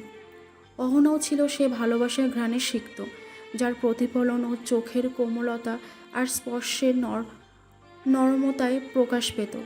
ওর ভালোবাসা ছিল ধৈর্য আর বিশ্বাসের মেলবন্ধন, যা কঠিন মুহূর্তেও ফাটল ধরতে দেয়নি তাদের সম্পর্ককে। তারা জানতো ভালোবাসা শুধু অনুভূতি নয়, এক অপরিহার্য শক্তি, যা তাদের জীবনের প্রতিটি ওঠাপড়াকে সামলাতে সাহায্য করে। তাদের ভালোবাসা ছিল এক শান্ত সমুদ্র, যার ঢেউগুলো কখনোই তাদের বিচ্ছিন্ন করতে পারে না, বরং একসাথে বাধা ধামে সাঁতরে নিয়ে যায় নতুন সম্ভাবনার তীরে। এই ভালোবাসা তাদের জীবনযাত্রার প্রেরণা, তাদের বন্ধনে মূল মন্ত্র, যা সময়ের দাগ ছাপিয়ে শুধু আরও সুন্দর হয়ে ওঠে। ফাহিম আর অহনার নতুন সংসার ছিল তাদের জীবনের এক নতুন অধ্যায়, যেখানে প্রতিটি দিন শুরু হতো নতুন আশায়, নতুন স্বপ্ন নিয়ে। ছোট্ট সেই বাড়িটা ছিল তাদের স্বপ্নের ঠিকানা, যেখানে প্রতিটি কোণায় ছিল ভালোবাসার গন্ধ আর মমতার ছোঁয়া। প্রতিদিন সকালে ফাহিম তার কাজে বের হতো একান্ত যত্ন আর দায়িত্ববোধ নিয়ে, আর অহনা বাড়ির ছোটোখাটো কাজগুলো নিয়ম করে চালাতো, যেন ঘরটি হয়ে উঠত শান্তি আর সুখের আশ্রয়। তাদের প্রতিটি মুহূর্তে ছিল পারস্পরিক বোঝাপড়া, ছোট ছোট হাসি আর মিষ্টি কথা, যা তাদের বন্ধনকে আরও গভীর করে তুলত। নতুন সংসার মানে ছিল শুধু দুজনের মিলন নয়, বরং একসঙ্গে বাধ্যবাধকতা, দ্বন্দ্ব আর সমাধানের যাত্রা। কখনো কখনো ছোটোখাটো তর্ক বিদ্বেষ হলেও তারা সবসময় জানতো একে অপরের পাশে থেকে সব সমস্যার সমাধান করবে। বাড়ির প্রতিটি দেওয়ালে লেগেছিল তাদের ভবিষ্যতের স্বপ্নের ছবি, ছেলে মেয়ের হাসি, একসঙ্গে কাটানো ছুটির দিন, আর একসাথে বয়সের আঙিনায় পা রাখা। তারা জানতো জীবন যেমনই হোক না কেন, ভালোবাসার সম্মানের বন্ধন তাদের সব বাধা পার করতে সাহায্য করবে। নতুন সংসার ছিল তাদের জীবনের এক নতুন সূচনা, যেখানে প্রতিটি সকাল আর সন্ধ্যা তাদের ভালোবাসাকে নতুন করে উৎসর্গ করত, আর প্রতিটি রাত ছিল স্বপ্ন আর শান্তির আলিঙ্গন। ফাহিম আর অহনা একসাথে বসেছিল ছোট্ট ঘরের বারান্দায়। বাইরে ধীরে ধীরে সন্ধ্যার রং মিশে যাচ্ছিল আকাশে, আর বাতাসে বয়ে আনছিল মিষ্টির ফুলের গন্ধ। তাদের চোখে চোখ রেখে হাসছিল, যেন সময় থেমে গেছে। ফাহিম মৃদু হাসি দিয়ে বলল, তুমি যখন পাশে থাকো এই সংসারটাই যেন আমার পৃথিবী হয়ে ওঠে। অহনা নিঃশ্বাস ফেলে বলল, আমাদের ছোট্ট এই ঘর আমাদের ভালোবাসার ঠিকানা, যত দিন যাবে ততই আরও মধুর হয়ে উঠবে। তারা হাত ধরে হাত রেখে বসে রইল, জীবনকে একসাথে কাটানোর অঙ্গীকারে। ছোট ছোট সুখ আর মধুর স্মৃতির মাঝে যেখানে কখনো দুঃখ আসে, সেখানে ভালোবাসা তাদের আশ্রয়। সেই সন্ধ্যার আলোয় তারা যেন বুঝল সংসার শুধু একটা স্থান নয়, বরং একসঙ্গে থাকার আনন্দ আর বিশ্বাসের নাম।